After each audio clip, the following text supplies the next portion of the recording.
Say there's a coin that's currently worth hundreds of US dollars, but it's not made of gold or platinum or any precious metal. In fact, it's not the kind of coin you can hold in your hand or stick in a piggy bank. It's a digital currency, which means it only exists electronically. I'm talking about Bitcoin. Bitcoin doesn't work like most money. It isn't attached to a state or government, so it doesn't have a central issuing authority or regulatory body. Basically, that means there's no organization deciding when to make more Bitcoins, figuring out how many to produce, keeping track of where they are, or investigating fraud. So how does Bitcoin work as a currency? Or have any value at all? Well, Bitcoin wouldn't exist without a whole network of people and a little thing called cryptography. In fact, it's sometimes described as the world's first cryptocurrency, and here's how it works. Bitcoin is a fully digital currency, and you can exchange Bitcoins between computers in a worldwide peer-to-peer network. The whole point of most peer-to-peer networks is sharing stuff, like letting people make copies of super legal music or movies to download. If Bitcoin is a digital currency,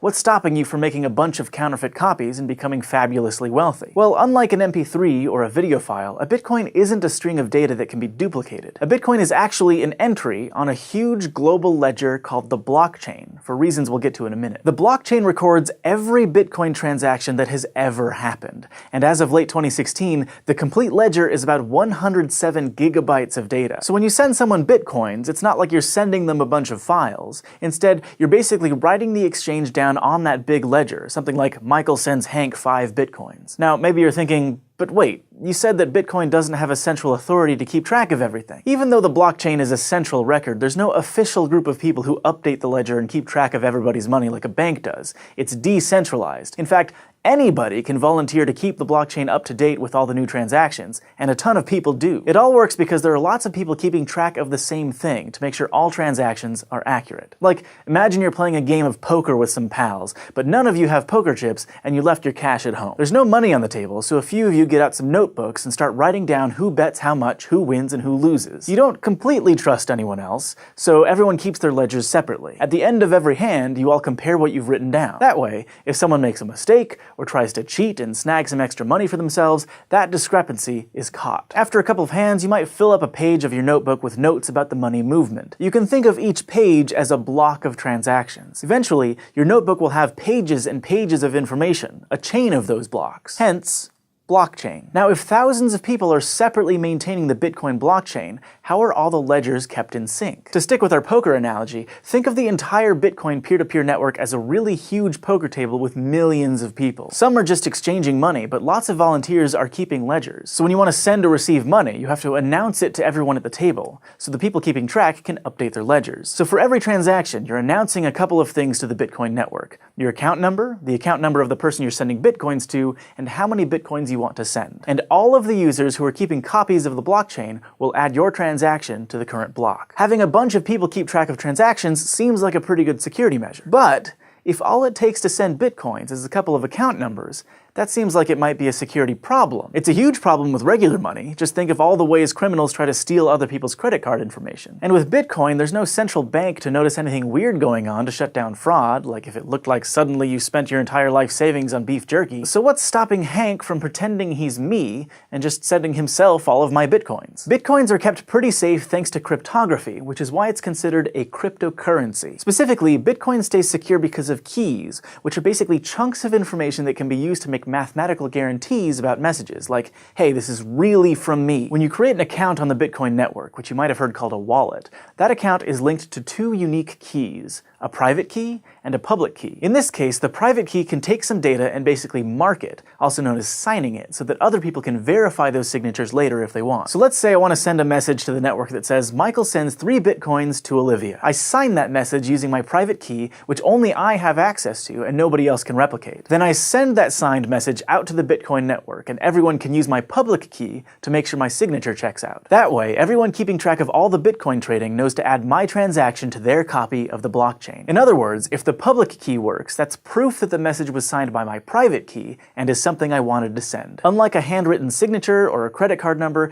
this proof of identity isn't something that can be faked by a scam artist. The who part of each transaction is obviously important to make sure the right people are swapping Bitcoins, but the when matters as well. If you had $1,000 in your bank account, for example, and tried to buy two things for $1,000 each, the bank would honor the first purchase and deny the second one. If the bank didn't do that, you'd be able to spend the same money multiple times, which might sound awesome, but it's also terrible. A financial system can't work like that because no one would get paid. So if I only have enough money to pay Olivia or Hank, but I try to pay them both, there's a check built into the Bitcoin system. Both the Bitcoin network and your wallet automatically check your previous transactions to make sure you have enough Bitcoins to send in the first place. But there's another problem that might happen with timing. Because lots of people are keeping copies of the blockchain all over the world, network delays means that you won't always receive the transaction requests in the same order. So now you've got a bunch of people with a bunch of slightly different blocks to pick from, but none of them are necessarily wrong. Okay, Bitcoin, how do you solve that problem? It turns out it's by actually solving problems.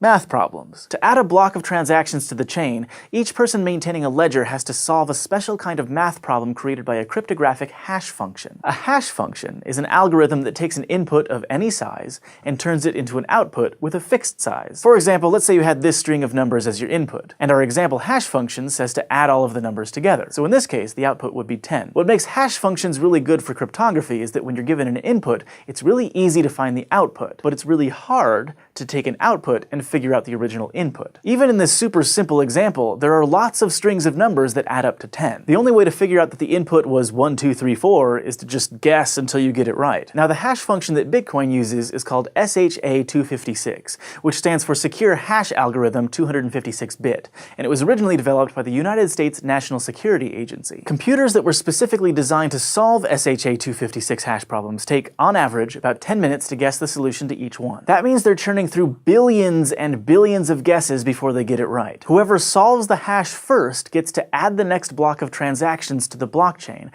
which then generates a new math problem that needs to be solved. If multiple people make blocks at roughly the same time, the network picks one to keep building upon, which becomes the longest and most trusted chain, and any transactions in those alternate branches of the chain get put back into a pool to be added onto later blocks. These volunteers spend thousands of dollars on special computers built to solve SHA-256 problems and run their electricity bills up sky high to keep those machines running. But why? What do they get out of maintaining the blockchain? Is it just community service? Well, Bitcoin actually has a built-in system to reward them. Today, every time you win the race to add a block to the blockchain, 12.5 new Bitcoins are created out of thin air and awarded to your account. In fact, you might know the Bitcoin ledger keepers by another name: miners. That's because keeping the blockchain updated is like swinging a proverbial pickaxe at those hash problems, hoping to strike it rich. When Bitcoins were first created in 2009, they didn't really have any perceived value. Tens of Bitcoins would have been worth the same as a bunch of pennies. As of November 10th, 2016, though, one Bitcoin is worth $708 so 12.5 Bitcoins are worth $8,850. That's a nice chunk of change. Every single Bitcoin that exists was created to reward a Bitcoin miner. Besides the big payout when they add a new block of transactions, miners are also essentially tipped a very small amount for each transaction they add to the ledger. It's also worth noting that every 210,000 blocks, the number of coins generated when a new block is added goes down by half. So what started as a reward of 50 Bitcoins decreased to 25, then 12.5, and it'll only be around 6 Bitcoins in a couple more years, and keep decreasing. Eventually, there will be so many transactions in a block that it'll still be worthwhile for miners to mostly be paid in tips. According to current projections, the last Bitcoin, probably around the 21 millionth coin, will be mined in the year 2140. This decreasing number of Bitcoins is actually modeled off the rate at which things like gold are dug out of the earth. And the idea is that keeping the supply of Bitcoins limited will raise their value over time. So, is investing in Bitcoin a good idea? Now that's not really a SciShow kind of question. Bitcoin is still volatile and experimental. A lot of people love it, and a lot of people think it's doomed to fail. We just think it's an interesting idea, and it makes us wonder what cryptography might do for us next. Thanks for watching this episode of SciShow, brought to you by our patrons on Patreon. If you want to help support the show, just go to patreon.com/SciShow, and don't forget to go to youtube.com/SciShow and subscribe. Quantum computers are exciting because they can carry out multiple computations at once. This won't make browsing the internet any faster, but it will, for example, let drug companies test all of the possible